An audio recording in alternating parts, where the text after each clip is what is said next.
Well, good morning. Rian Kutsia from Fortis here in Pretoria in South Africa today. I have the honor of talking to a good friend of mine, Gideon Joubert. You will know him as the guy from Paratus, and he is sitting in Cape Town having a chat with me. Gideon, good morning. Morning, Rian, and it's always a pleasure to speak to you and speak on the channel. It's been a while since we've done this, so overdue. It certainly is overdue. Gideon, maybe by way of introduction, you can just say a little something about where you fit into the firearms world. So I'm a amateur researcher, amateur self-published author of online firearm-related resource nonsense, if you're going to be uncharitable.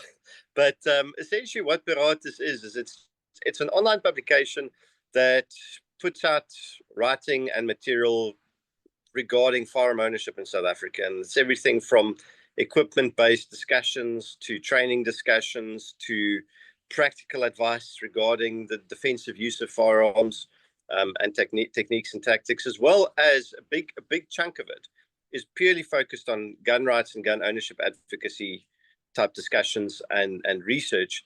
So it's definitely a multifaceted thing, but the primary thing of what we're trying to do, what I'm trying to do, is the promotion of firearm ownership rights within the Republic of South Africa. That's the long and the short of it. I'm just gonna put a more positive spin on that and say that I personally think that there are few people in South Africa with a more in-depth knowledge about literally anything firearm related than you, which is why I decided you are a good person to talk to. Gideon, late last year, a rather unexpected and unforeseen problem came up with regards to the specific, firearm imports, and very specifically to do with barrels and serial numbers. And that had to eventually end up in court. Can you maybe give us some background on that? I'm going to give you the very short version because it's actually not a very long story at all. It's a very silly story. So there were several shipments of handguns brought in by 2 or 3 different importers into the Republic of South Africa. And how these things work is there's a very standard procedure how firearms are imported from overseas, the necessary permits and paperwork that's needed to export them on the exporting country side and importing them on the importing country side being South Africa. There's a well-established framework of normal procedures, processes, and practices that are involved in this thing. So everyone who's involved in importing guns, whether it's from the state side, whether it's from the private importer side, they know what they are doing, and the rules don't tend to change. And it's been done the same way for a very long number of years. So now what happened end of last year, just before Christmas, these particular shipments that arrived, I believe it was at the airport at OR Tambo, were blocked by TFR officials at the airport in the sense that they were not being released to the importers to place on their stocks and then to further distribute onwards to their clients and the retailers and all this other stuff. And the reason why the shipments were blocked is because apparently the barrels didn't have serial numbers on them.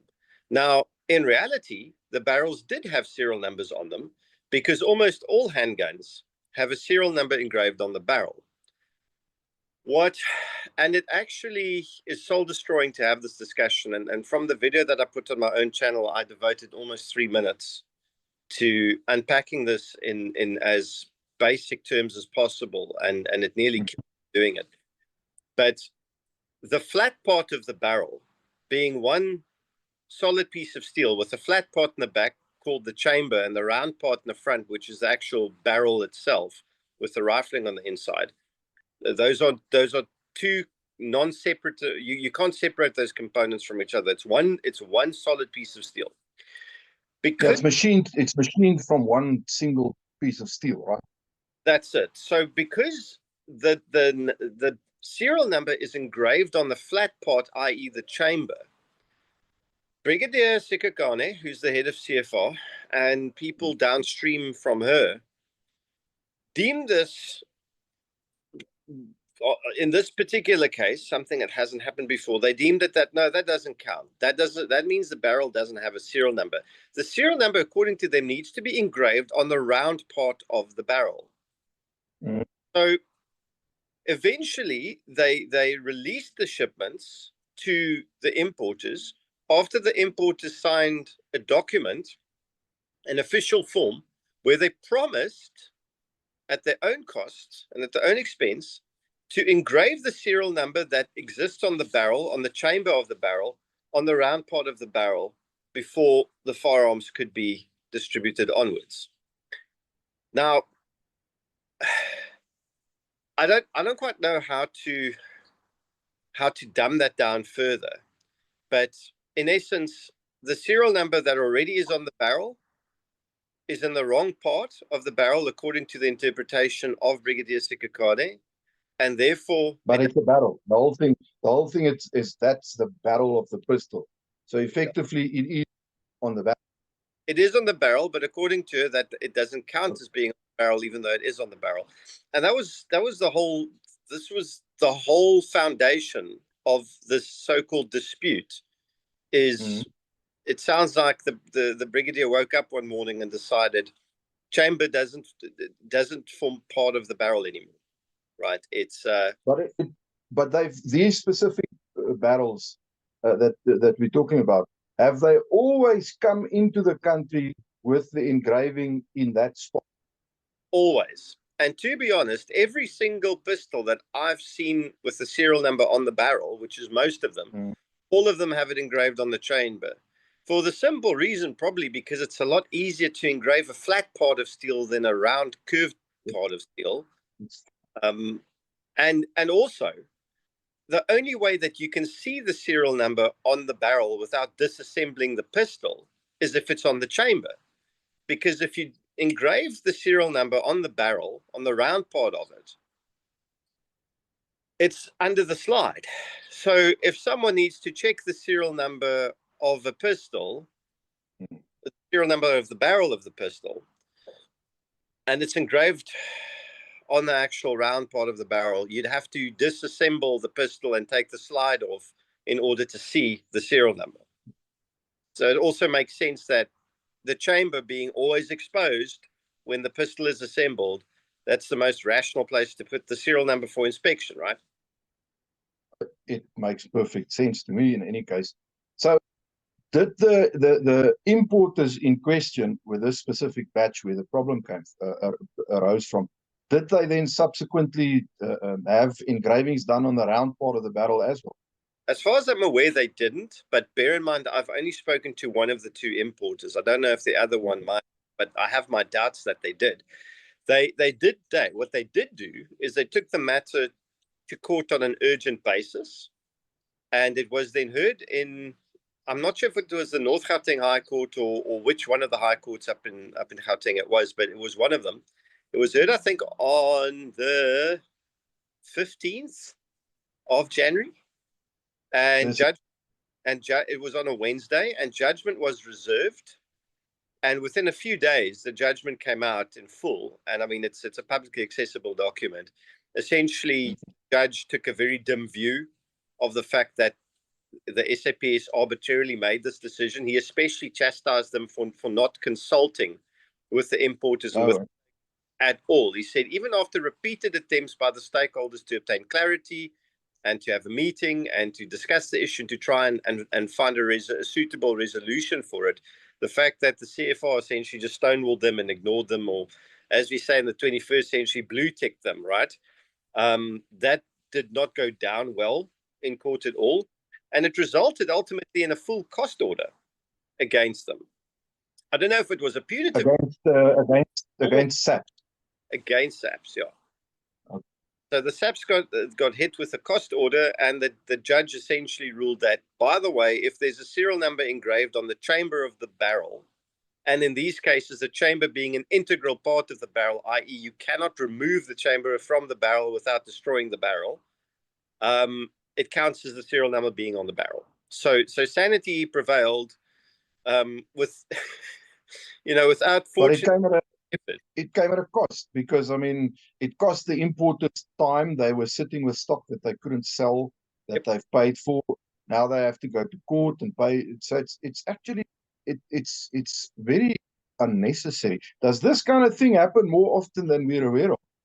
It happens, stuff like this probably happens all the time, just in other industries, dealing with other state regulators and not necessarily the SAPS. The crazy thing about this is, right, you take this matter to court, these guys get slapped with a cost order. None of this comes out of Brigadier Sekakone's own pocket. It comes out of the fiscus, which means essentially the taxpayers pay for it again. So there's no accountability within state regulatory authorities or other state authorities that try to regulate industries. It's a very sick, no skin in the game type situation, and so the costs are what the importers have to bear, sitting with stock they can't move, right? So there's a big opportunity cost and a delay cost there of not having been able to sell those, and then it's a cost to the fiscus as well, where that money could have been productively used elsewhere, and it's being wasted by really what seems to be a hubristic application of or arbitrarily application of law. Hello, my little guy. We're just getting an interruption. Well, it's basically bureaucracy in action, unfortunately. Yeah, exactly. But at least, well, at least now the outcome was such that hopefully it should be sorted in future. Hopefully a similar problem won't occur. We trust. Do you remember Jurassic Park: The Lost World, the second movie that came out, right? And only Jeff Goldblum came back. Sam Neill didn't, and a couple of the other actors didn't. And in this movie, the old professor that made Jurassic Park in the first one, where the dinosaurs ate all the people, there's an interaction between the two of them where he says, we're not making the same mistake twice, or we won't make the same mistake again. And Jeff Goldblum looks at him and says, oh no, you're making brand new ones. That's kind of how it goes with these authorities, in the way is that, they're probably not going to make this mistake again, Rian, but there is such a wide smorgasbord of possibilities out there of new ways of making this. It's a pity, because the firearms industry, by and large, is a very law-abiding part of society in general. It's and most these regulated guys, part of society, Well, that's for certain.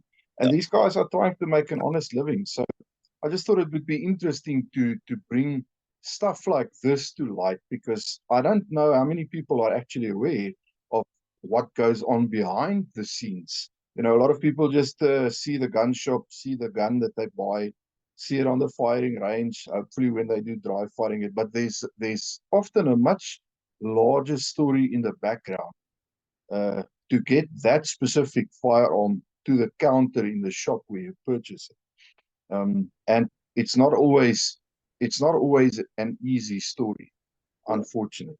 And we have to be grateful, Rian, that we have brave and courageous importers and brave and courageous individuals and organizations like the South African Arms and Ammunition Dealers Association, and a guy like Ian Cameron, who's personally taking this issue on through the portfolio committee when we managed to make him aware of it.